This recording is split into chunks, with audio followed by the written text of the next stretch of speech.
The unsolved murders of two student athletes last month in Willowbrook continues to haunt their families tonight.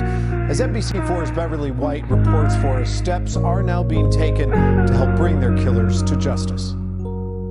The teenagers shot and killed October 15th in Willowbrook are Jamil Hill and Milyon Colquitt, cousins out with friends that night when someone in the 12,000 block of Maple Avenue fired into their SUV. Him and Millie didn't deserve that.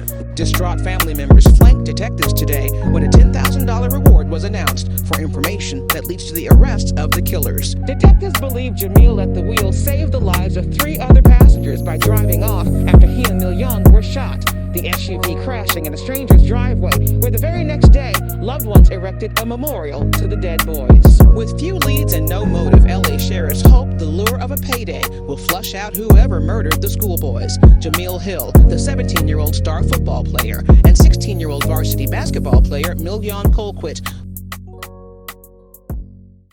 In today's video, we're going to be speaking about a situation that would happen between the Grape Street Crips and the Bounty Hunter Bloods. But let's dive right into it. We're going to take you back to October 15th of 2020.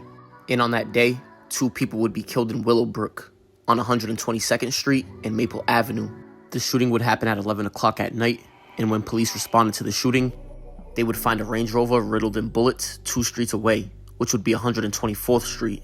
And inside the Range Rover were 2 dead teens, and their names was Jamil Hill and Milyon Colquitt. And the 3 people sitting in the back seat happened to be unharmed. So it was 5 people in total, and 2 would pass away. Jamil was a varsity football player, and Milyon was a varsity basketball player, and they were both being scouted by colleges. But one of the people they were with the name SK, happened to be a member of Bounty Hunter Bloods, and he happened to be in the back seat during the shooting. And he would tell detectives that him and his cousin were getting dropped off to go meet a female that he never met, but they were DMing through Instagram. He would tell them that he didn't know her name, but her name on Instagram was Unbothered. He would tell detectives that he posted an Instagram story saying, "Let me pull up," with 2 check boxes at the bottom saying yes or no. That's when Unbothered would view the story, click yes, and then send him an emoji. SK then DM'd her on Instagram and asked her for the location. In this profile would give him an address of 12,206 Maple Avenue. This profile would then tell him that they were going out to eat and that they would text him when they're all set. SK would then ask Unbothered if she was with anybody, and Unbothered would respond and say she was with the homegirls. In the Unbothered profile would ask him if he was with anybody, and he would respond and say he was just with his cousin. And don't forget, there were 5 people in this vehicle. But he would tell this Unbothered profile that it was just him and one other person.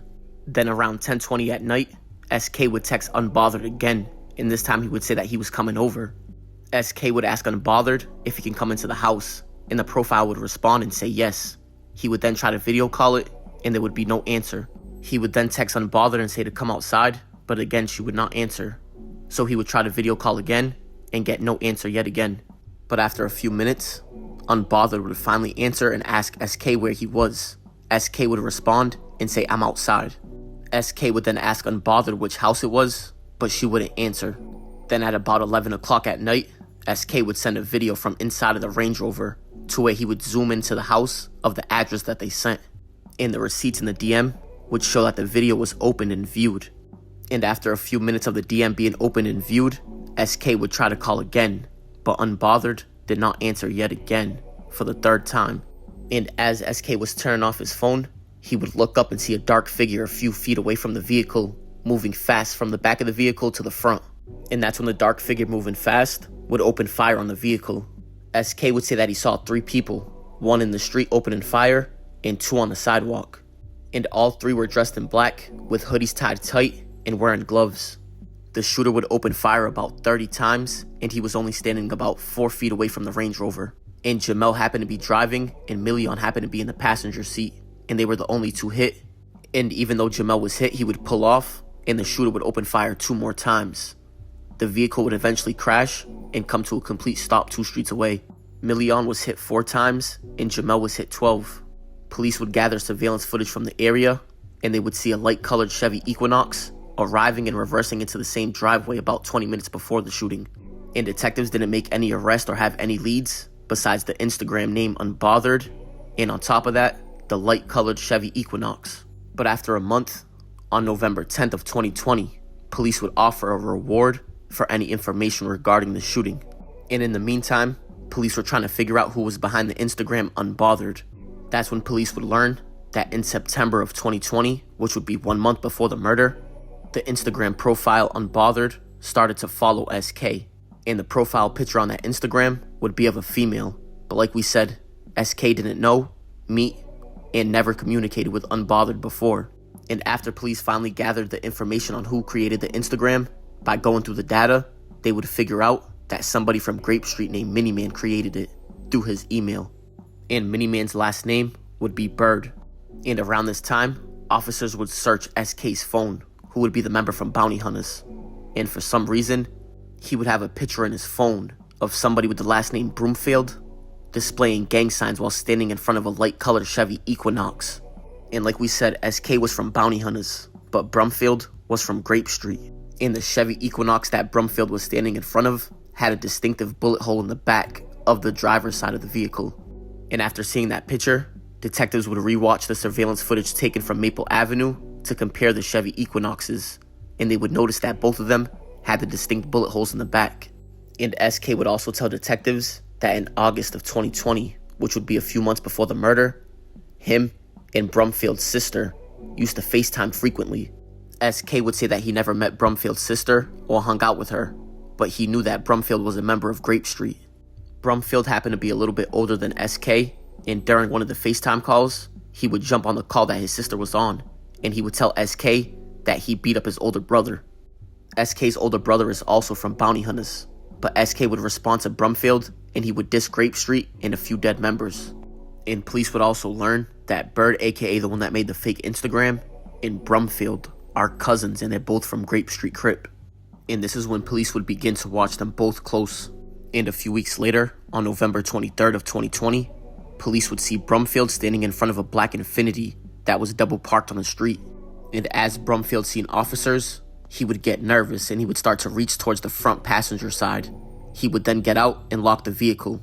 That's when Brumfield would take off running, but police officers didn't pursue because they already knew him by name. Officers would then stay with the black Infiniti, and they would detain the person that he was standing with. And when officers looked into the vehicle through the window, they would see the end of a rifle sticking out of a sweater that was on the ground. They would then get a search warrant for the vehicle, and they would find a rifle that was a carbon 15. And they would also find a 9mm handgun that had one in the chamber and had a 20-round clip. And when police checked the registration, they would see that Brumfield was the owner of the Infiniti. And Brumfield would be arrested on that day, which would be November 23rd of 2020. But they would only charge him for having the guns. And since him and his cousin Miniman were both persons of interest in the double homicide, they would decide to do ballistic tests on both the firearms found. And it would come back to a match. Police would collect 16 shell casings from the night of October 15th of 2020, and all 16 shell casings would match the pistol that was found in the vehicle.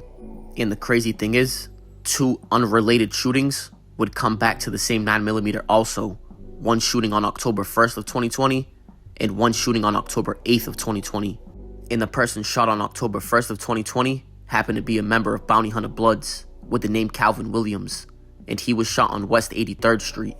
And in this shooting, they would let off at least 9 shots. And exactly a week after that, like we said on October 8th of 2020, police would respond to Chadron Avenue, and they would find a Bounty Hunter Blood member named Dominic Thomas with gunshots to his back. And in that shooting, they would let off at least 19 times. But after being in custody for a few weeks, police would finally file new charges on Brumfield after the ballistics report came back. And on December 11th of 2020, they would hit him with 2 counts of murder, 3 counts of attempted murder, 1 count of carrying a loaded firearm in a public place, and 2 counts of possession of an assault weapon. And they would also hit him with a conspiracy to commit any crime. Police would then get a search warrant from Brumfield's phone, and they would see on September 11th of 2020, they would see a video of him driving around and throwing up gang signs. And in that same exact video, it would pan a Bird, aka Miniman who made the Instagram, and he would be holding the pistol that was used in the murder. And police would also find a picture from October 21st of 2020 of Bird holding the pistol also. And police would check the cell phone data, and they would see that Bird and Brumfield's cell phones were in the area of Maple Avenue during the time of the shootings. But 6 months after Brumfield's arrest, on May 18th of 2021, they would put a warrant out for Miniman, aka Bird. and he would be arrested a day or two later. And he would be charged with the same thing as Broomfield, which would be 2 counts of murder, 3 counts of attempted murder, 1 count of carrying a loaded firearm in public, 2 counts of possession of an assault weapon, and 1 count of conspiracy to commit any crime. And even though the pistol came back to an October 1st and October 8th shooting, they still wouldn't be charged for that shooting. And on top of that, they would have cell phone data that placed them at both shootings of the bounty hunter members on October 1st and October 8th. And as you can see in yellow, they would also have evidence of uncharged crimes that show Byrd and Broomfield was at the scene of 2 prior murders of bounty hunter members. So that would be 2 unrelated shootings and 2 unrelated murders that they would have proof and evidence that they were present during. And the first one to go to trial would be Byrd, and he would begin his trial in February of 2022. And on March 23rd of 2022, which would be a month later, he would be found guilty by a jury and he would be convicted. And for count 1, they would give him 71 years to life with enhancements. Count 2, they would give him 25 years to life. And for all 3 attempted murders, he would get 7 years to life for each of them, so a total of 21 years to life for the attempted murders. And for the conspiracy to commit any crime, he would get 25 years to life. And he would have to run that consecutive for a total of 142 years to life. But Broomfield, he started trial in May of 2024. And on June 4th of 2024, he would have every count except for the possession of an assault weapon dismissed due to lack of a speedy trial. But a day before that, on June 3rd of 2024, he would take a plea deal on the possession of an assault weapons. But the same day they dismissed the charges, they would refile it again on June 4th of 2024. And he would start trial again September 20th of 2024. But on October 14th of 2024, he would be convicted by a jury and found guilty on both murder counts and 1 attempted murder count. He would have the other 2 acquitted, but he would be found guilty on the rest of the counts. So between this and the assault weapon charges, he would get a total of 53 years to life in prison.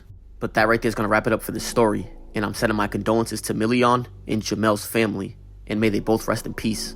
But comment, like, and subscribe. I appreciate y'all. It's Respectable Rants.